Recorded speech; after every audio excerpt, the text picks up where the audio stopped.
Poto Fortin ezali komilama na mabota nyonso kitaka. Kinshasa yoka! Lelo soki olingi ko garder forme ya nzoto na yo, yoka bien. Solution ezali se moko Poto Fortin.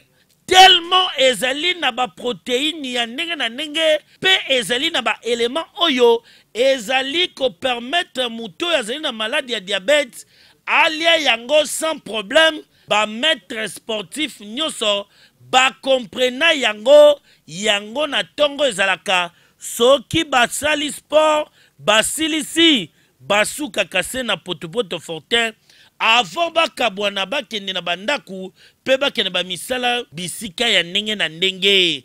Tous les sportifs à Congo, donc c'est comme si ils étaient formés l'année Fortin, et on a une ça l'énergie, donc ils ça la bien à banzo tout le monde mettre, donc ba jogo, ba nous ba feraka, donc Poto né en haut et en mena.